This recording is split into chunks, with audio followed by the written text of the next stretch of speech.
So imagine, it's the weekend, you drop your child off, a 5-year-old in particular, at a family member's house. A few hours later, you get a phone call that something happened to your child. You show up, half the hair on your child's scalp is missing, they're bleeding from the face, they're bleeding from the mouth, basically looking unrecognizable.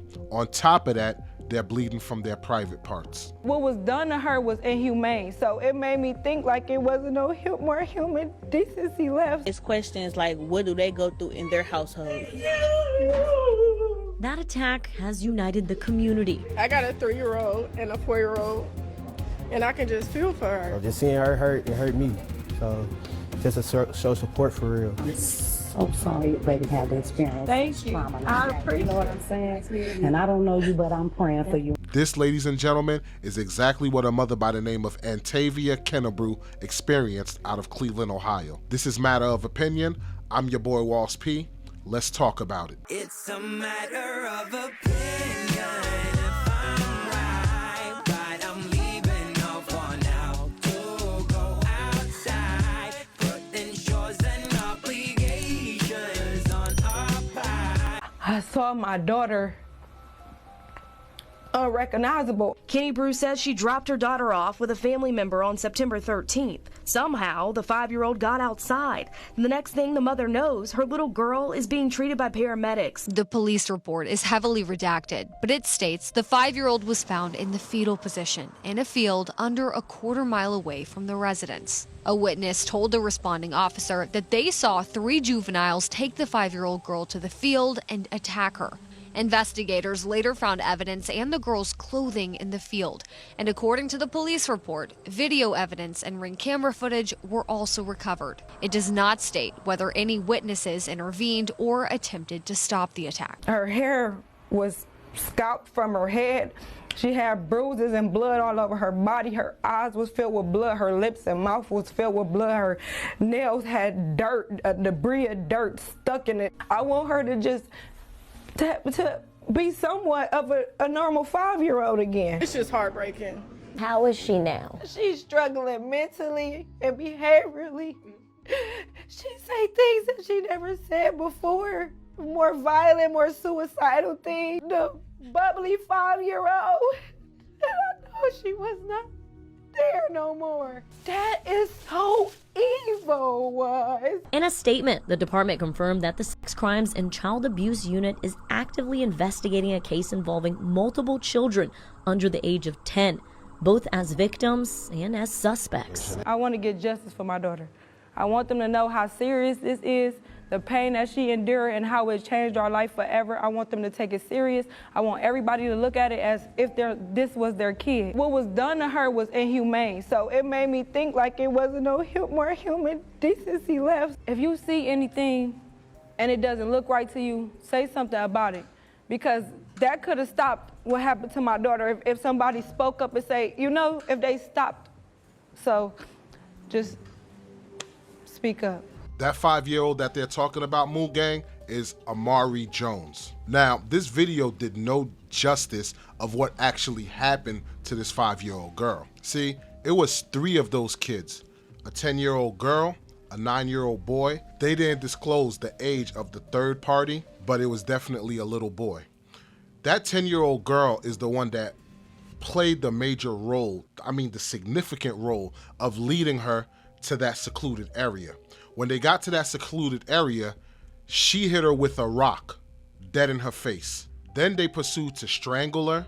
The 10-year-old girl urinated on her. Then they used a stick to sodomize her orally and below the waistline. They pretty much left this girl for dead. And then you had eyewitnesses that said they saw the 3 children leading her up to the secluded area. You even had some witnesses that said they saw what they did to this poor 5-year-old girl. And I'm gonna get on those folks in a minute. Now, because of their ages, police are trying to figure out a way to place charges on them. As far as the charges go, I got them written down right here.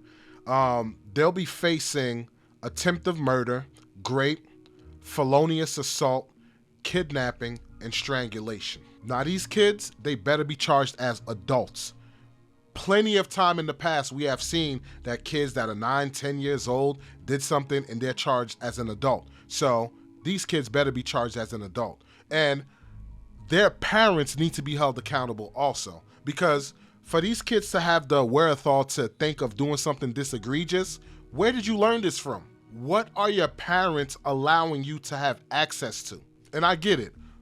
All of us have one of these, an iPhone, an Android, but there is a thing called Family Link. There is a thing called screen time or downtime that you can pretty much dictate what they can download, what websites they could go to, what apps they could have on their phone. You could block chat features within those applications. So there's a multitude of ways for you to prevent kids from accessing these type of things. We're not even gonna get into the music. You got parents that let kids listen to these type of provocative music and they're keying it up, thinking it's cute that they're seeing their little girls gyrating and singing the lyrics to these crazy songs that are promoting promiscuity.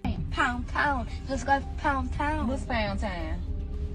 Pound town, the town. Where is it located at? It's located at Pound Town. I know, where's Pound Town? At Pound Town. What you do at Pound Town? You pound people in the town. So you just go around the town and pound everybody? I'll pound you right now. No, the hell you won't. You going to jail. Now, once they go down that rabbit hole, who do you think they're gonna look up to? They tried to put me out from this school.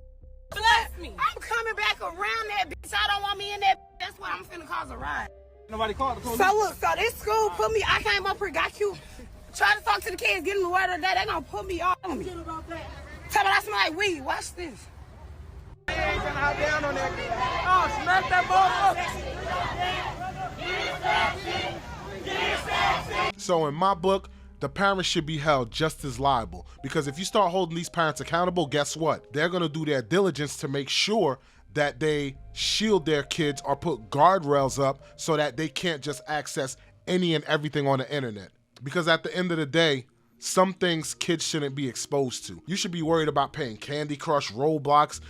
And I understand people could look at Roblox as being dangerous, but again, you could block the chat feature. Now, it's not gonna be 100% proof that you're gonna shield your children, but damn, at least put some guardrails up. And stop thinking that you're protecting your children by not introducing them to things in an educational way. And let's get to those neighbors, the people that witnessed and left testimonies. You mean to tell me you're gonna see 3 kids doing something so heinous to a 5-year-old and you're gonna sit back and watch and call 911?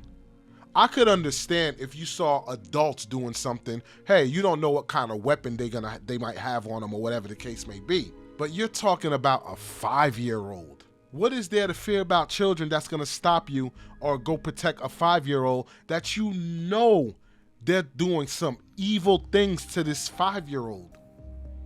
I don't get it. Those individuals, they failed this 5-year-old girl, because you can't tell me that you saw them walk into this area, you wasn't observing their activities, you just sat there and ignored her screams, ignored her yelling, ignored her fighting to get these 3 demons off her. None of that affects you mentally. None of that bothered you enough for you to go run out there and protect this child, an autistic child at that, because they damn sure left a detailed description of what took place when investigators was doing their investigation. So in my book, y'all failed that child. If you ask me, they should be facing charges too for their lack of action, because I promise you, if it was their child, they would have been there in a heartbeat. You wouldn't have cared if they had weapons. You wouldn't have cared if they had freaking M16s. You wouldn't have cared what they had. You would have ran there with the quickness to protect your child. Because just like this can happen to her child, it can happen to yours too. On top of me feeling sorry for Amari, I definitely feel sorry for the mother. Because that burden that little girl is going to have to carry, that mother is also going to carry. That father is also going to carry.